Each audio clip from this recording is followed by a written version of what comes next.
आज से हर घर तिरंगा अभियान की शुरुआत। गृह मंत्री अमित शाह ने अपने निवास पर फहराया तिरंगा।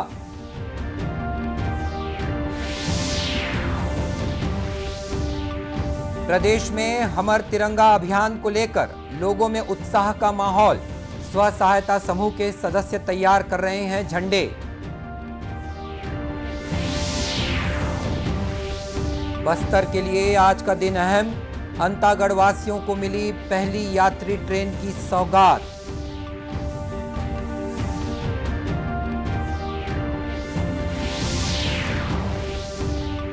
और प्रदेश में पिछले कुछ दिनों से हो रही बारिश के कारण कई नदी नाले उफान पर।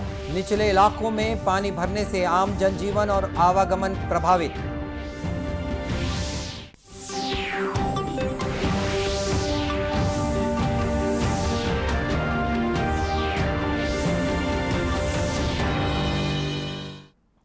नमस्कार, आप देख रहे हैं दूरदर्शन समाचार। मैं हूं मनीष अहलुवालिया और अब समाचार विस्तार से।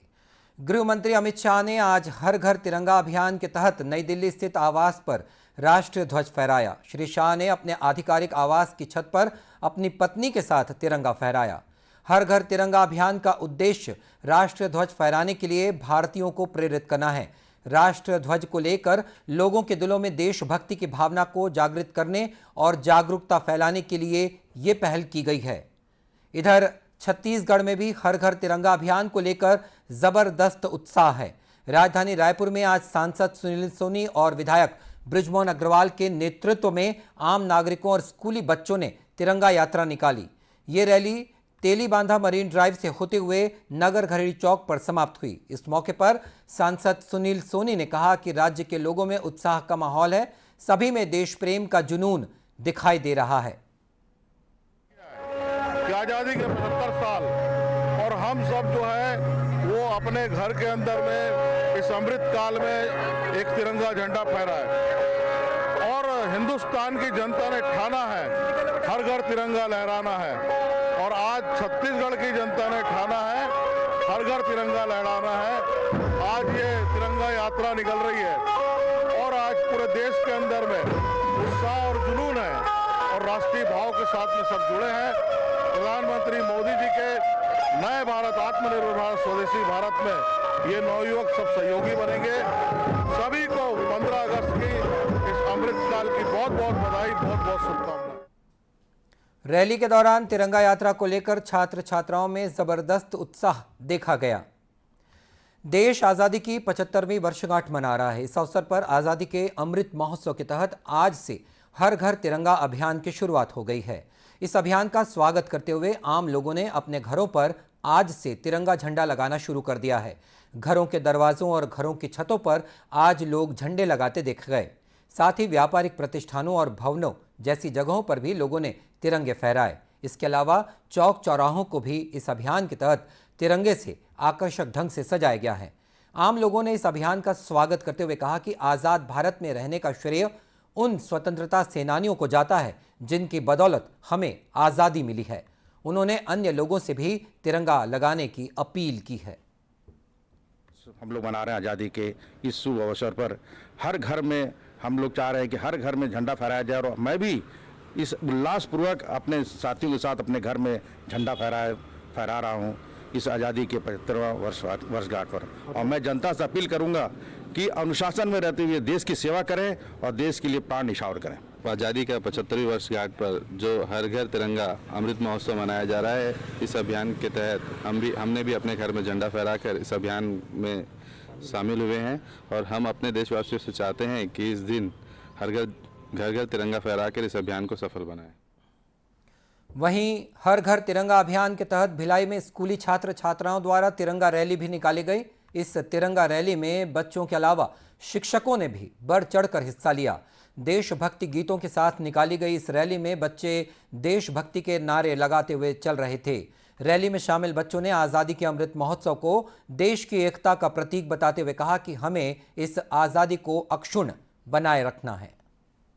हमारे देश का बहुत ही ऊंचा नाम हो और हमारा देश 75th इंडिपेंडेंस डे मनाने जा रहा है, जो कि आज़ादी का अमृत महोत्सव है, जो हमारे देश के लिए बहुत ही गर्व की बात होती है। हमारे जो फ्रीडम फाइटर्स थे उन्होंने कनेक्ट किया है every milestone and this day को as a independence day of India, आज़ादी का अमृत महोत्सव of our beloved country India. Independence Day, it is a initiative of the government of India to celebrate the 75th years of its independence. So through this we are celebrating the glorious history of our India's people, culture and achievements. So I am so proud to be here to witness the function so lively and I love my country a lot. Jai Hind, Jai Bharat. शहर के विभिन्न मार्गों का भ्रमण करने के पश्चात ये रैली स्कूल प्रांगण में ही आकर संपन्न हुई। वहीं राजनांदगांव जिले के भूतपूर्व सैनिक कल्याण बोर्ड द्वारा हर घर तिरंगा अभियान के तहत बाइक रैली निकाली गई। इस दौरान लोगों से अपने अपने घरों में तिरंगा लहराने के लिए अपील की गई। इस अवसर पर भारतीय नौसेना के भूतपूर्व कैप्टन AC पोखरियाल ने कहा कि लोगों में देश प्रेम के प्रति प्रेरित करने और युवाओं को सेना में जाकर देश सेवा की भावना जागृत करने के उद्देश्य से ये तिरंगा यात्रा निकाली गई है। और सभी जो हमारे देश के निवासी हैं उनको अप्रिशिएट करने के लिए कि हमने कितनी उन्नति की है और उसमें हमारे जितने भी यहाँ के लोग हैं वो सब इन्वॉल्व हैं। भारत की जो भी इम्प्रूवमेंट हुआ है, जो डेवलपमेंट हुआ है अभी तक, तो ये इसके लिए है और ये बहुत अच्छा इनिशिएटिव है गवर्नमेंट ऑफ इंडिया का। लोग जागरूक हो रहे हैं और अपने देश को पहचान रहे हैं। भूतपूर्व सैनिक कल्याण बोर्ड के संयोजक अविनाश चंद्र पंत ने तिरंगे झंडे के रंगों के महत्व के बारे में जानकारी दी। उन्होंने कहा कि ये रैली राष्ट्रीय ध्वज के प्रति जागरूकता लाने के उद्देश्य से निकाली गई है। जो निकाली गई ये हर घर तिरंगा कार्यक्रम का एक हिस्सा था। इसके तहत इस जिले के, राज्य के लोगों को तिरंगे, राष्ट्रीय ध्वज तिरंगे के प्रति एक सम्मान और गौरव बढ़ाने के लिए यह रैली हमने निकाली है, ताकि लोग यह समझ सकें कि राष्ट्रीय ध्वज तिरंगे की कितनी अधिक उपयोगिता है। गौरतलब है कि प्रधानमंत्री नरेंद्र मोदी ने लोगों से आज से 15 अगस्त तक हर घर तिरंगा फहराने का आह्वान किया है। राज्य सरकार द्वारा प्रदेश में इन दिनों हमर तिरंगा अभियान चलाया जा रहा है। इस अभियान को लेकर लोगों में काफी उत्सुकता है। वहीं कई जिलों में इस अभियान के लिए स्व सहायता समूह की महिलाएं राष्ट्रीय ध्वज तैयार करने में लगी हुई हैं। इसी कड़ी में जांजगीर चांपा में बीते 15 दिनों से 51 समूह की महिलाओं ने 35,000 झंडे तैयार किए हैं। साथ ही 32,000 झंडों का विक्रय कर करीब 3 लाख रुपए की आय भी अर्जित कर चुकी हैं। इस संबंध में कलेक्टर तारन प्रकाश सिन्हा ने दूरदर्शन समाचार से बातचीत में बताया कि हर घर झंडा और हमर तिरंगा अभियान चलाए जा रहे हैं, जिसके लिए स्व सहायता समूह द्वारा तिरंगे झंडों का निर्माण किया जा रहा है। और हमर तिरंगा इस राज्य सरकार की जो निर्देश है उसके अनुसार पूरे ज़िले में बड़े उत्साह से हर घर में झंडा लगाने और प्रतिष्ठानों में झंडा लगाने के लिए अभियान चल रहा है और इसके लिए महिला स्व सहायता समूहों द्वारा व्यापक पैमाने पर झंडे का निर्माण किया जा रहा है और अभी तक लगभग 35,000 झंडे उनके द्वारा निर्मित करके विक्रय किए जा चुके हैं। इसके साथ साथ विभिन्न सामाजिक संगठन, सांस्कृतिक संगठन जो है उनके द्वारा भी झंडे वितरित किए जा रहे हैं और जिला प्रशासन सभी नागरिकों से अपील करता है कि जो 13 तारीख से 15 तारीख तक अपने घरों में हमर तिरंगा अभियान के अंतर्गत झंडा लगाना है, उसमें बढ़ चढ़ कर हिस्सा लें और राष्ट्रीय ध्वज को अपने घरों में फहराएं। झंडा निर्माण के संबंध में जानकारी देते हुए जिला पंचायत मुख्य कार्यपालन अधिकारी डॉक्टर फरिहा आलम ने बताया कि समूह की महिलाएं जुलाई के अंतिम सप्ताह से झंडा निर्माण कर रही हैं, जो अगस्त में भी सतत रूप से जारी रहा। गौरतलब है कि 170 महिलाएं हमर तिरंगा अभियान को सफल बनाने के लिए दिन रात मेहनत कर झंडे तैयार कर रही हैं। प्रदेश में वन संरक्षण के लिए किए जा रहे कार्यों की वर्ल्ड इकोनॉमिक फोरम ने सराहना की है। छत्तीसगढ़ में पर्यावरण संरक्षण को और कैसे बेहतर बनाया जा रहा है, इस संबंध में एक परिचर्चा का आयोजन किया गया था, जिसमें 1 ट्रिलियन ट्री कार्यक्रम की प्रमुख निकोल सेवार्ड के साथ मुख्यमंत्री भूपेश बघेल ने वीडियो कॉन्फ्रेंसिंग के माध्यम से चर्चा की। सुश्री सेवार्ड ने कहा कि छत्तीसगढ़ के जंगल को अर्थव्यवस्था से जोड़ना एक महत्वपूर्ण कदम है, जिससे पर्यावरण संरक्षण के साथ ही आर्थिक गतिविधियों को भी बढ़ावा दिया जा सकता है। परिचर्चा में मुख्यमंत्री ने कहा कि छत्तीसगढ़ में वैज्ञानिक तरीकों से वन के संरक्षण और भूजल स्रोत को रिचार्ज करने का काम किया जा रहा है, जिससे छत्तीसगढ़ के नाले 10 से लेकर 30 सेंटीमीटर तक रिचार्ज हुए हैं। मुख्यमंत्री ने वर्ल्ड इकोनॉमिक फोरम को सुझाव देते हुए कहा कि मौसम के अनुसार ही यदि हम पौधरोपण करें तो वनों के विकसित होने की संभावनाएं ज्यादा रहेंगी और ये तभी हो सकेगा जब इन्हें पर्याप्त मात्रा में पानी मिलता रहे। बस्तर वासियों के लिए आज का दिन काफी अहम है। आज उन्हें पहली पैसेंजर ट्रेन की सौगात मिली है। अंतागढ़ में पहली बार यात्री रेलगाड़ी पहुंचने से लोगों में उत्साह का माहौल है। आजादी के अमृत महोत्सव में उत्तर बस्तर के प्रमुख व्यावसायिक केंद्र अंतागढ़ में पहली बार यात्री ट्रेन पहुंची, जिसे सांसद मोहन मंडावी और विधायक अनूप नाग ने हरी झंडी दिखाकर रवाना किया। गौरतलब है कि भानुप्रतापपुर से केवटी तक चलने वाली डेमू स्पेशल ट्रेन का विस्तार अंतागढ़ तक किया गया है। अंतागढ़ तक ट्रेन को आने में 4 चरण लगे। पहले चरण में दल्ली राजहरा से गुदुम, दूसरे चरण में गुदुम से भानुप्रतापपुर, तीसरे चरण में भानुप्रतापपुर से केवटी और चौथे चरण में केवटी से अंतागढ़ तक ट्रेन का विस्तार किया गया। इस ट्रेन के शुरू हो जाने से कम खर्च में यात्री रायपुर से अंतागढ़ की यात्रा कर सकेंगे। प्रदेश में पिछले कुछ दिनों से हो रही बारिश के कारण कई नदी नाले उफान पर हैं। वहीं ग्रामीण और शहरी इलाकों की विभिन्न निचली बस्तियों में पानी भरने के कारण लोगों को परेशानियों का सामना करना पड़ रहा है। बेमेतरा जिले में शिवनाथ, सुरही, हाफ और सकरी नदियां उफान पर हैं, जिससे इन नदियों के किनारे बसे पचभैया गांव के 20 से अधिक घरों में पानी भर गया है। वहीं करमसेन गांव टापू बन गया है, जहां कई लोग फंसे हुए हैं। प्रशासन ने लोगों को सुरक्षित स्थानों पर ले जाने के लिए कहा है। नवागढ़ क्षेत्र के ग्रामीणों ने बताया कि लगातार बारिश के कारण एक तरफ जहां आम जनजीवन अस्त व्यस्त हो गया है, तो वहीं आवागमन भी प्रभावित हुआ है। आसपास तो आप देख सकते हैं कि नवागढ़ बस स्टैंड में या कई ऐसे गांव हैं जिससे नवागढ़ का जो संपर्क सूत्र है वो टूट चुका है बारिश की वजह से। नवागढ़ में सारे व्यापारी लोग परेशान हैं, आम लोग परेशान हैं और किसी का स्वास्थ्य यदि खराब होता है तो गांव के लोग, शहर का जो रास्ता है वो टूट चुका है।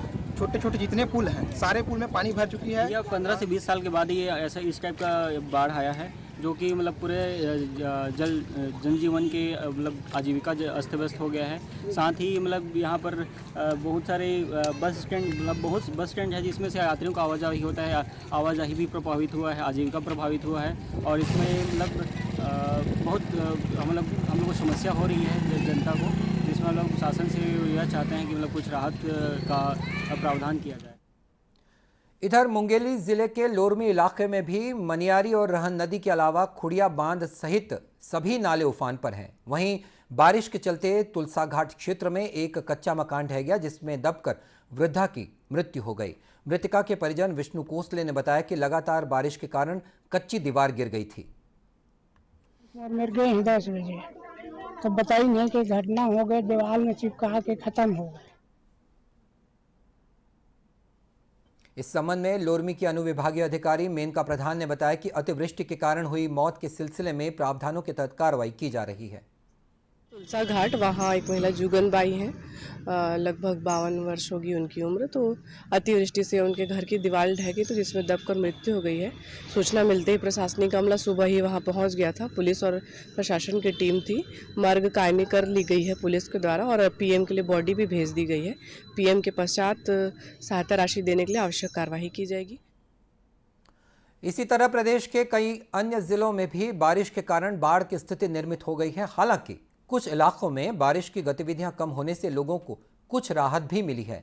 इस बीच मौसम विभाग ने आगामी 24 घंटों के दौरान प्रदेश में अधिकांश स्थानों पर हल्की से मध्यम बारिश होने की संभावना जताई है। दूरदर्शन के डीडी नेशनल चैनल पर स्वराज, भारत के स्वतंत्रता संग्राम की समग्र गाथा, इस सीरियल का प्रसारण कल 14 अगस्त से किया जाएगा। प्रत्येक रविवार रात 9 से 10 बजे तक प्रसारित होने वाले 75 एपिसोड के इस सीरियल में स्वतंत्रता संग्राम के महान नायकों के बलिदानों की बहुत सी सुनी अनसुनी कहानियों को पिरोया गया है। इस सीरियल की अंग्रेजी भाषा के अलावा 9 क्षेत्रीय भाषाओं तमिल, तेलुगु, कन्नड़, मलयालम, मराठी, गुजराती, उड़िया, बांग्ला और असमिया भाषाओं में भी डबिंग की गई है। सीरियल का निर्माण उच्च गुणवत्ता के साथ गहन शोध के बाद किया गया है।